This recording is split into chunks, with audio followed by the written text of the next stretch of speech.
Nous arrivons à l'avant-dernier épisode de notre série sur l'IA et le design. Cette plongée au cœur de votre pratique ne se termine pas là, car Donut Panic, nos experts sont là pour vous éclairer. Lors du dernier épisode, nous étions avec Aurore Diezma et nous avons parlé de risques et d'IA. Entre addiction, discussion avec les morts et même soulèvement social, nous avons pu avoir une vue exhaustive de ce que l'IA nous proposait en termes de risques. Aujourd'hui, nous allons nous demander avec Émilie s'il est viable de créer des produits avec l'IA. Je vous laisse avec Émilie qui vous permettra de découvrir l'IA et le design sous le spectre environnemental, sociétal et économique.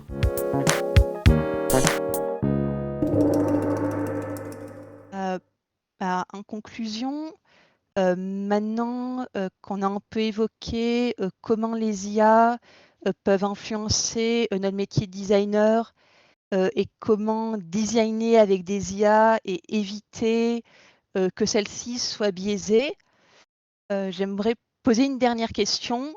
Est-ce qu'au final, l'IA en design, c'est viable? Alors, je n'ai absolument pas du tout la réponse à cette question. Et j'aimerais vraiment simplement, en guise de conclusion, vous présenter 2-3 dernières références pour vous encourager à réfléchir à cette question. Déjà, comment est-ce qu'on peut définir viable? On peut rapprocher viable de l'anglais sustainability et se dire qu'au final, un produit ou un service viable, ça va être un produit ou un service capable de subvenir aux besoins du présent sans compromettre ceux du futur. En gros, ça va être un produit ou un service qui va être capable de répondre à des enjeux aussi bien économiques que sociaux ou encore environnementaux. Aucun des 3 aspects n'étant plus important que le reste.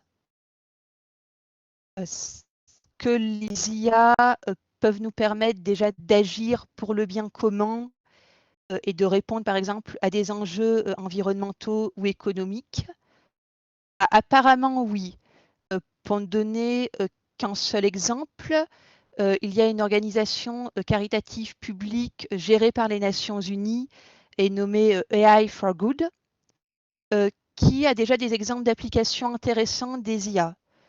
Ça va être autant déployer des IA pour aider une région à cartographier les meilleurs emplacements pour poser des panneaux solaires, ou encore collecter des données sur le sommeil et les habitudes de santé des travailleurs et encourager les experts à discuter et à avoir accès à ces données. Le problème, c'est que si les IA peuvent très bien être utilisées pour le bien commun, elles ont un coût. Et notamment, elles ont un coût environnemental qui est plutôt important. 2 chiffres que j'ai pu trouver, ça va être que déjà, entraîner une IA, par exemple une IA de traitement de langage, ça consommerait l'équivalent des émissions de 5 voitures durant leur cycle de vie, soit environ 270 000 kg de CO2. Et encore, entraîner une IA, d'après les calculs des chercheurs que je suis en train de citer, donc une équipe dirigée par Stroubel, entraîner une IA, ça va rester encore moins coûteux que réentraîner une IA et continuer en continu à exploiter des données. Et surtout, si on prend un deuxième chiffre beaucoup plus récent, quand on tient une simple conversation avec ChatGPT, par exemple d'une vingtaine de minutes avec 25 à 50 questions-réponses, on consomme l'équivalent d'une bouteille d'un demi-litre.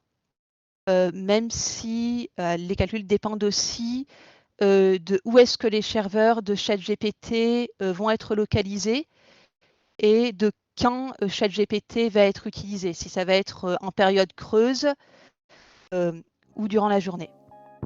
Et nous allons nous retrouver pour le prochain et dernier épisode de cette série sur l'IA et le design avec Aurore Diezma qui va nous proposer ses outils qui pour elle amènent une augmentation au métier de designer. Et oui, il n'y a pas que ChatGPT, DALL-E ou Midjourney. Vous allez donc pouvoir découvrir comment créer des modèles de mail, effectuer des shootings produits et même adapter votre storytelling. D'ici là, si vous voulez parler d'IA et de design, n'hésitez pas à rejoindre notre communauté Donut Panic sur Discord pour pouvoir échanger avec toute notre communauté. Bien entendu, Aurore et Émilie vous y attendent aussi.